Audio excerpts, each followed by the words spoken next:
आज black and white में हम सबसे पहले खालिस्तान की साजिश को लेकर आपके सामने एक बड़ा खुलासा कर रहे हैं और आपको यह बता रहे हैं कि कैसे पंजाब को खालिस्तान बनाने के लिए कनाडा, ब्रिटेन, अमेरिका और ऑस्ट्रेलिया के कुछ नेता पाकिस्तान के ही एजेंडे पर काम कर रहे हैं और इन देशों में अब भारतीय उच्चायोग और दूतावासों को लगातार निशाना बनाया जा रहा है। सबसे ज्यादा हैरानी की बात यह है कि ये हमले सैकड़ों और हजारों लोगों की भीड़ नहीं कर रही, बल्कि ये हमले 15 से 20 यानी मुट्ठी भर खालिस्तानियों द्वारा किए जा रहे हैं और भारतीय उच्चायोग और दूतावासों के बाहर ये मुट्ठी भर खालिस्तानी हिंसा कर रहे हैं, तोड़फोड़ कर रहे हैं, तिरंगे का अपमान कर रहे हैं। यह विश्लेषण आज भारत के हर नागरिक को बहुत ध्यान से देखना चाहिए, क्योंकि आज हम आपको खालिस्तान की साजिश के बारे में विस्तार से बताएंगे। कश्मीर की साजिश के बारे में तो आपने बहुत सुन लिया, बहुत पढ़ लिया, अब ये अगली साजिश है और इस बात का भी आज हम विश्लेषण करेंगे कि 1947 में जब भारत का बंटवारा हुआ था, तब संयुक्त पंजाब का 62% हिस्सा पाकिस्तान के पास चला गया था और सिर्फ 38% हिस्सा भारत को मिला था, जो आज का पंजाब है। लेकिन इसके बावजूद पाकिस्तान के पंजाब को कभी भी खालिस्तान बनाने की मांग नहीं होती, जबकि पाकिस्तान के पंजाब प्रांत में ही सिख धर्म के संस्थापक गुरु नानक देव जी का जन्म हुआ था। कि इन देशों में जो लोग खालिस्तान की साजिश रच रहे हैं, जो लोग इस तरह के प्रदर्शन कर रहे हैं, भारत सरकार को पहले तो उन सभी लोगों की पहचान करनी चाहिए, जो कि बहुत आसान है। इन सब लोगों की तस्वीरें उपलब्ध हैं, वीडियोज उपलब्ध हैं, इनकी सारी तस्वीरों को देखकर आप पहचान सकते हैं कौन आदमी कहां है। और फिर इन सभी लोगों के OCI कार्ड्स जो होते हैं, इन्हें रद्द कर देना चाहिए और फिर इन देशों पर ऐसे लोगों को भारत में डिपोर्ट करने का पूरा दबाव बनाना चाहिए और फिर जब ये भारत में आ जाएंगे, फिर इन पर हम अपने कानून के हिसाब से कार्रवाई कर सकते हैं। जिन देशों में लोग दो देशों के नागरिक बनकर रह सकते हैं, उन देशों में भारतीय मूल के लोगों को हमारी सरकार overseas citizen of India card यानी OCI कार्ड जारी करती है, जिससे ये लोग भारत में अपने परिवारों से मिलने के लिए कभी भी आ सकते हैं और इन पर कभी कोई पाबंदी नहीं रहती, ये जब चाहे भारत आ सकते हैं। इसलिए सबसे पहले तो भारत सरकार को इन लोगों का ये OCI कार्ड रद्द करके ये बताना चाहिए कि ये लोग आतंकवादी गतिविधियों में शामिल हैं और इन लोगों को डिपोर्ट करने और इनके खिलाफ कार्रवाई करने के लिए इन देशों से तुरंत संपर्क करना चाहिए। इसके बाद भारत सरकार को इन देशों से यह भी पूछना चाहिए कि खालिस्तानी ताकतों और उनके नेताओं पर वहां कोई कार्रवाई क्यों नहीं हो रही है। इसके अलावा इन खालिस्तानियों के जो परिवार भारत में रह रहे हैं, भारत की सुरक्षा एजेंसियों को उनसे भी संपर्क करना चाहिए और कुछ मामलों में ऐसा किया भी गया है। पंजाब में पिछले 3 दिनों में 114 खालिस्तानी समर्थकों को गिरफ्तार किया जा चुका है, जिनमें ज्यादातर लोग उस संगठन से हैं जिसका प्रमुख अमृतपाल सिंह है और इसका नाम है वारिस पंजाब दे। ये वो संगठन है जिससे सारा पैसा ISI से मिल रहा है और ये जो तस्वीर आप देख रहे हैं अमृतपाल सिंह की, ये ISI का एक छोटा सा प्यादा है जो छोटा मोटा पैसा कमाने के लिए खालिस्तान का नाम लेकर ये सब कर रहा है। इसके अलावा पंजाब पुलिस ने अमृतपाल सिंह को अब भगोड़ा घोषित कर दिया है और अमृतपाल सिंह की गिरफ्तारी के लिए इस समय कई टीमें संयुक्त रूप से कार्रवाई कर रही हैं। अब इस सवाल पर आते हैं कि सिर्फ भारत के पंजाब को ही खालिस्तान बनाने की मांग क्यों हो रही है और पाकिस्तान में भी तो पंजाब है, पाकिस्तान के पंजाब को खालिस्तान बनाने के लिए कोई आंदोलन क्यों नहीं चल रहा, जबकि असल मायनों में सिख साम्राज्य पाकिस्तान के पंजाब प्रांत से ही संचालित होता था। इसलिए अब हम आपको जो बातें बताएंगे वो आपको बहुत ध्यान से सुननी चाहिए। असल में खालिस्तान का अर्थ होता है द लैंड ऑफ खालसा, यानी खालसा के लिए एक अलग राष्ट्र या सिखों के लिए अलग राष्ट्र। खालसा की स्थापना सिखों के 10वें गुरु गोबिंद सिंह ने वर्ष 1699 में की थी, जिसके तहत खालसा का अर्थ प्योर यानी शुद्ध माना गया। लेकिन समय के साथ इस विचार के उद्देश्य बदलते चले गए और इसका राजनीतिकरण हो गया।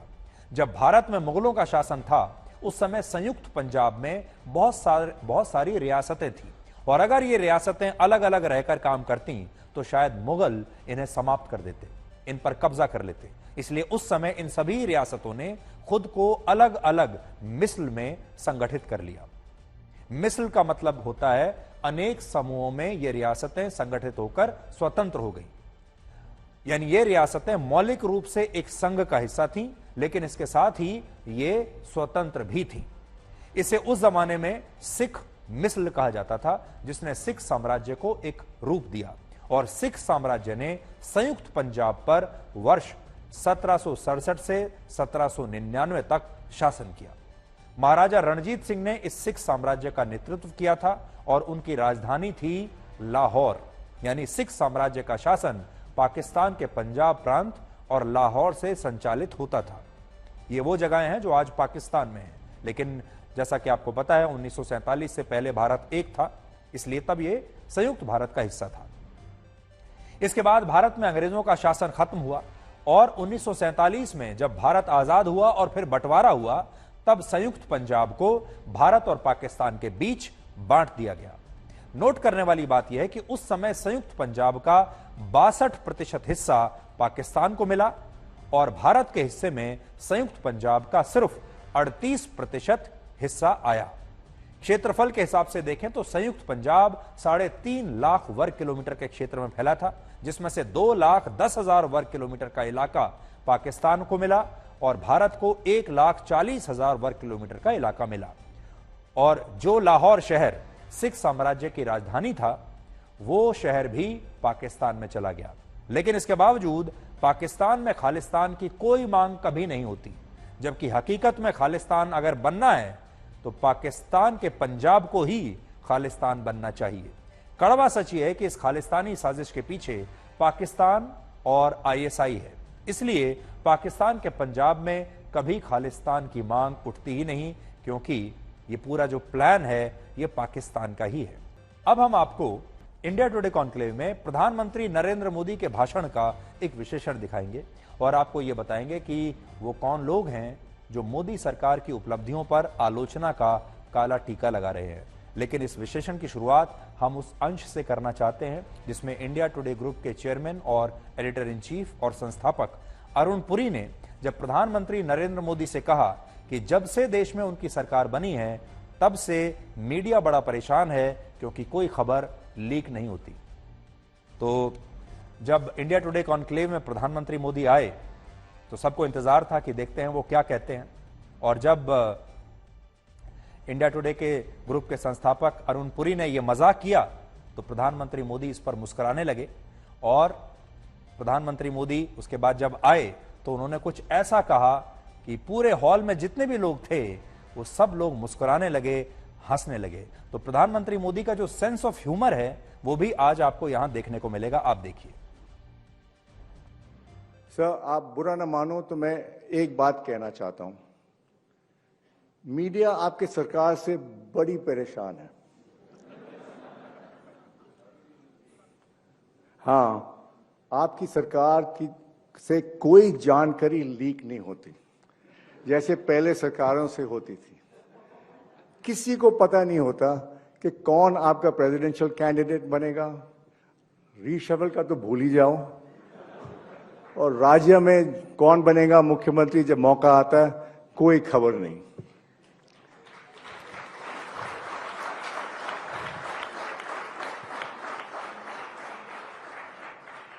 गुस्ताखी माफ।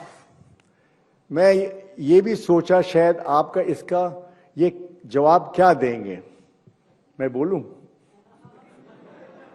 आप बोलेंगे अरुण भाई मैं आपकी दुकान क्यों चलाऊं?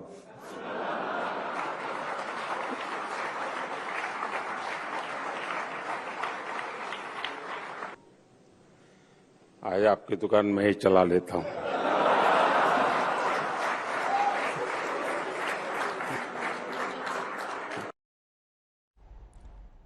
तो खास बात यह है कि प्रधानमंत्री मोदी जब बैठते हैं मंच पर और कोई दूसरा व्यक्ति कुछ कह रहा होता है तो वो बहुत ध्यान से एक एक शब्द सुनते हैं। ये उनकी बड़ी खास बात है। और जब अरुण पुरी ये बात कह रहे थे और ये मजाक उनके साथ कर रहे थे तो प्रधानमंत्री मोदी बड़े ध्यान से सुन भी रहे थे और मुस्कुरा भी रहे थे। और इसीलिए जब वो आए तो उन्होंने कहा कि चलिए आज आपकी दुकान मैं ही चला देता हूं।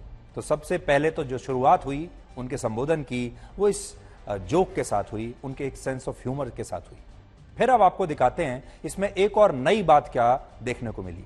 इसी कॉन्क्लेव में इंडिया टुडे ग्रुप की वाइस चेयरपर्सन कली पुरी ने प्रधानमंत्री मोदी का परिचय सना नाम की उस न्यूज एंकर से कराया जो आर्टिफिशियल इंटेलिजेंस की टेक्नोलॉजी पर आधारित है, यानी एक वर्चुअल न्यूज एंकर है और यह देश की पहली वर्चुअल न्यूज एंकर है। और जब इस वर्चुअल न्यूज एंकर ने अपना परिचय देते हुए प्रधानमंत्री मोदी का इंटरव्यू करने की इच्छा जताई तो इस दौरान भी प्रधानमंत्री मुस्कुराने लगे, लेकिन प्रधानमंत्री की जो मुस्कुराहट थी वो वर्चुअल नहीं थी, वो असली मुस्कुराहट थी। तो उनका जो सना नाम की इस वर्चुअल एंकर के साथ एनकाउंटर था वो भी आप देखिए। You said at one of our conclaves and it stuck with me, कुछ बनने का नहीं, कुछ करने का सोचो। Since you're a great believer of technology, Prime Minister, I thought you would enjoy meeting our newest anchor, Sana. She is our first AI anchor and I'd very much like you to meet her. Sana, come say hello. माननीय प्रधानमंत्री जी, हम आभारी हैं कि आप हमारे बीच आए। मेरी ऑन द जॉब लर्निंग अब शुरू हो गई है और 2024 तक मैं देश की सबसे अच्छी जर्नलिस्ट होने की कोशिश करूंगी। उम्मीद करती हूं कि तब आपसे एक एक्सक्लूसिव इंटरव्यू करने का मौका मिलेगा। बहुत बहुत धन्यवाद।